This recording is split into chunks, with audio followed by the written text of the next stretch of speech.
વર્ષો વયા ગયા, તારકાસુર આવ્યો અને તારકાસુરના ભયથી દેવતાઓ ત્રાહિમામ પોકારવા લાગ્યા અને ઈ દેવતાઓ બ્રહ્માજી પાસે ગયા અને બ્રહ્માજીને કહ્યું કે આ તારકાસુરના ભયમાંથી કેમ બચી શકાય?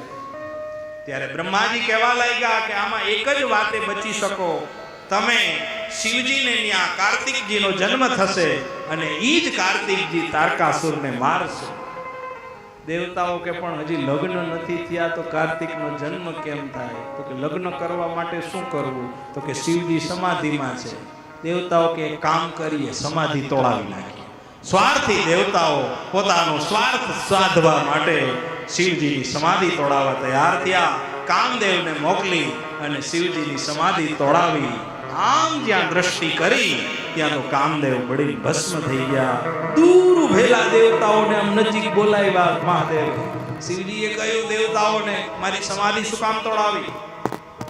ત્યારે દેવતાઓ ધ્રુજવા લાગ્યા, બે હાથ જોડીને કહેવા લાગ્યા, મહારાજ બસ બીજું કાંઈ વાંધો નથી, પણ હમણાં ઘણા સમયથી કોઈની જાનમાં નથી ગયા એટલે અમને એમ થાય કે તમારા લગ્ન કરીએ અને અમે તમારી જાનમાં જઈએ. આ સિવાય બીજો કોઈ ઉદ્દેશ નથી મહારાજ, બસ આ જ ઉદ્દેશ. બોલતા તો આને જાઓ, મારી સમાધિ તોડાવવા, મારા લગ્ન કરવા હાટું તોડે? હા, બીજું કાંઈ. તોય સ્વાર્થી દેવતાઓ એમ નથી કહેતા કે અમને તારકાસુરનો ભય છે, તમારા લગ્ન થાય તો કાર્તિકનો જન્મ થાય, આવું તો એ કહેતા જ નથી. અમુક માણસો મૂળ મુદ્દો તો કીધું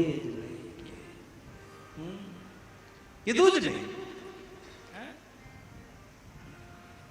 અને કહ્યું મહારાજ માં પણ તૈયાર જ છે. કેમ? તો એ હિમાલયમાં એનો જન્મ થઈ ગયો છે અને ત્યાં તમારા નામનો જપ કરે છે, બસ તમે આદેશ કરો એટલી વાર છે, તમે આમ હા પાડો એટલે બધી તૈયારી છે. તો કે આ બધી વ્યવસ્થા કરવી પડે, આ તે ઈ તમારે કાંઈ કરવાની જરૂર નથી, અમે બધું જ પાર્ટી પ્લોટ સહિત બુક કરાવી નાખ્યું છે, બસ તમે ખાલી હા પાડો એટલે હમણાં લગ્ન. કેટલો સ્વાડાને કહી દીધું. હા, બધું બેન્ડ વાજા વાળા. અને મહારાજ ઘોડો ક્યાંય મળતો નથી તો તમારો નંદી હાલશે ને? ઘોડો બહુ અટાણે બુક છે, લગ્નગાળાની સિઝન છે, ઈ ક્યાંય મળતો નથી તો તમારા નંદીને શણગારી દઈએ તો હાલશે ને? મહાદેવજી કઈ બોલતા જ નથી. આ બધા એની મેળે આમ કપડા લઈ આવ્યા, સોનાના દાગીના લઈ આવ્યા, આમ મહાદેવજીની પાસે ઢગલો કરી દીધો. કહ્યું મહારાજ આ દાગીના ધારણ કરી લ્યો, પ્યોર સોનાના છે, 24 કેરેટ બધા. શિવજી કે કેની ઘેરેથી લઈ આવ્યા? તો કે વિષ્ણુ ભગવાનના ઘેરેથી ઉછીના લઈ આવ્યા. મહાદેવ કે ઉછીના દાગીના લઈ લગ્ન કરે એમાં હોય આ જેના લઈ આવ્યા હોય ત્યાં દયા હોય. અને આ દાગીનાની મારે કશી જરૂર નથી, મારે કાંઈ જોતું નથી, તમારી પાસે દાગીના છે મહારાજ? દેવતાઓએ કહ્યું ત્યારે શિવજી કે હા મારી પાસે દાગીના છે. આમ જ્યાં પેટી ખોલી, સર્પના ફીંડલા કાઢ્યા અને હાથે ધારણ કરી લીધા, કંઠમાં.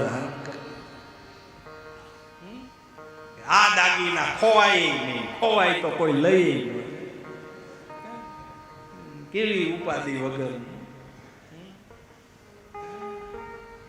આમ કટી ઉપર વ્યાઘ્રાંબર ધારણ કરાયું, ભસ્મ ચોડી, ભસ્માંગરાગાય મહેશ્વરાય નિત્યાય શુદ્ધાય દિગંબરાય તસ્મૈ નકારાય નમસ્કાર.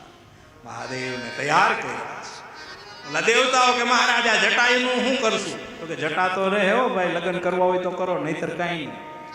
જટા તો રહે.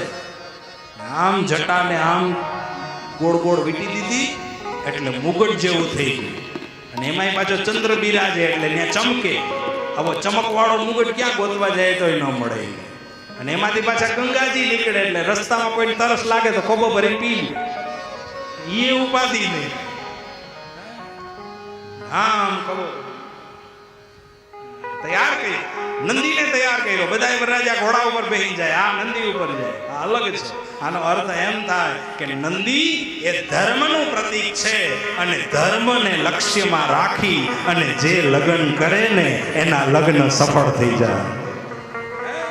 આનો અર્થ એ થાય નંદી ધર્મનું પ્રતીક છે, ધર્મને લક્ષ્યમાં રાખીને વિવાહ કરવા એટલે વિવાહ હંમેશા સાફલ્ય થઈ. એટલે નંદી ઉપર અને એમાંય પાછા ઉર્ધ્વ મુખે બેઠા હો, ઊંધા મુખે. હા, દેવતાઓ બાજુ મુખ રહી. દેવતાઓ કે આમ કેમ બેઠા? તો કે મારું મુખ તમારા સામે રહેવું જોઈએ. તમે પાછળ આવો છો કે નથી આવતા? વળી ક્યાંક ન આવો ને મને એકલાને ક્યાંક તમે પાછળ આવતા. આનો અર્થ એમ થાય કે ભગવાનની નજર ભક્તો સામે જ રહેવી જોઈએ.